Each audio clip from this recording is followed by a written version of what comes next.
The escalation of tensions over Belgavi between Karnataka and Maharashtra state can be attributed to two main reasons. One, the assembly polls which are set to take place on May 10th here in Karnataka.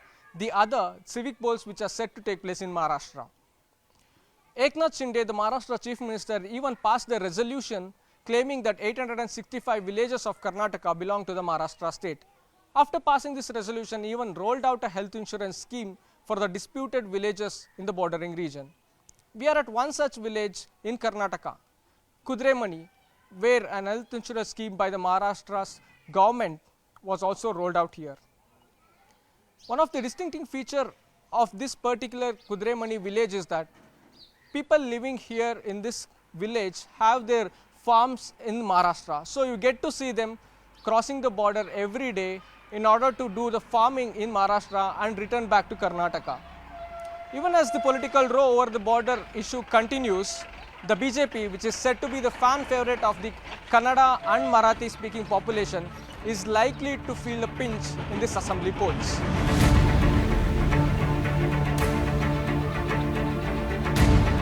CNN News 18 travelled to these border villages to gauge the mood and find out if the border dispute was an election issue.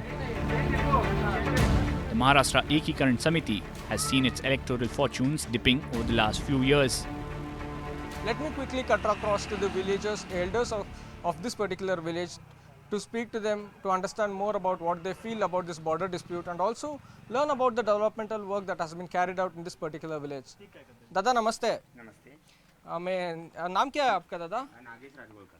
क्या करते हैं आप? मैं private service करता हूँ। किधर इधर की? मैं गांव में ही करता हूँ। गांव में ही हाँ, करता सोसाइटी है। में। इधर से ही है आप? हाँ, इधर का ही है। दादा, ये विलेज का कुछ लोगों का नो इधर रहता है ना, उसका खेत महाराष्ट्र में है, उधर काम करके आता है क्या इधर? हाँ, हमारे गांव का खेत महाराष्ट्र में, उधर काम करके इधर रहते हैं फिर। डेली वो करते रहते डेली हैं। वर्क का होता है। हाँ। एक और सब्जेक्ट दादा, ये एकनाथ शिंदे है ना महाराष्ट्र का चीफ मिनिस्टर, वो बोल रहे हैं कि ये सब गांव है ना बॉर्डर का, वो सब महाराष्ट्र के कर्नाटका नक्का नहीं है।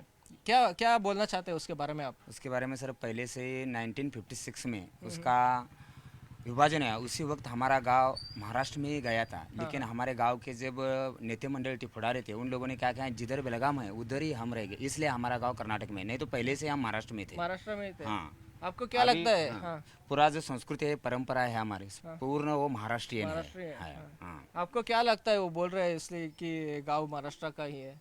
वो बोल रहे हैं इसलिए, का पहले का ही था इसलिए वो अभी बोल रहे हैं, इसलिए। हाँ। आपको क्या लगता है कर्नाटका अभी में चारी बाजू से हम जब सीमा है ना, पूर्ण बॉर्डर है ना, हम चारी बाजू से ही east west north west fourth side Karnataka है, लेकिन हमारा गांव ही इधर फोर्थ साइड महाराष्ट्र है और हमारा गांव कर्नाटक में है, इसलिए मिडल। एकनाथ शिंदे बोल रहे हैं कि एक योजना जारी करेंगे, हेल्थ स्कीम, और क्या लगता है उसके बारे में आपको? वो कौन सी स्कीम क्या पता नहीं सर हमको। पता नहीं इधर से? नहीं नहीं सर, इधर ठीक है पता। ठीक है। हाँ। और दादा, क्या लगता है आपको कर्नाटका में रहना चाहिए? आपको इधर का रहने वाले है नहीं, ना? अभी क्या है, हमारा एक गाँव कुद्रेमनी गांव 100% मराठी है। हाँ, मराठी, इसलिए हमें क्या, कर्नाटक हमें बुरा नहीं है, लेकिन हमारा क्या मांगे, हमारे संस्कृति परंपरा जो है, हमारी भाषा मराठी है, इसलिए हम क्या बोलते हैं, हमारा घर का बिल जो आता है करंट का, वो हमें मराठी में चाहिए। हमारा खेत का उतारा है वो मराठी में चाहिए। हमारा बस का बोर्ड है वो मराठी में चाहिए। हमें कुछ नहीं प्रॉब्लम कर्नाटक में, लेकिन हमारी मांगे कभी भी पूरी नहीं हो रही है, इसलिए हमें महाराष्ट्र चाहिए।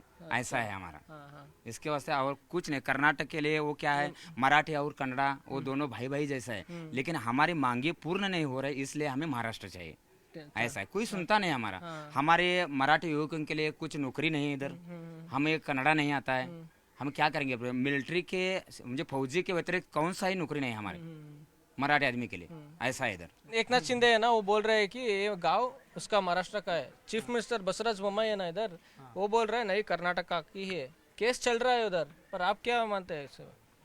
हमें भाषा मराठी चाहिए और वो पेपर है ना, हाँ, वो मराठी चाहिए। मराठी चाहिए। मराठी पर आपको चलेगा इधर कर्नाटक में रहने तो? हाँ, कर्नाटक में लेकिन रहेंगे हमें तो मांगे चल पूरी होनी चाहिए, हमें सब मराठी में चाहिए, परिपत्र का सब मराठी में चाहिए। 1956 में भाषा और प्रांत रचना होने के बाद वो जो डिस्ट्रीब्यूशन हुआ है, उसी वक्त से हम महाराष्ट्र इधर कर्नाटक में है, नहीं तो हम महाराष्ट्र में उसी वक्त जाते थे।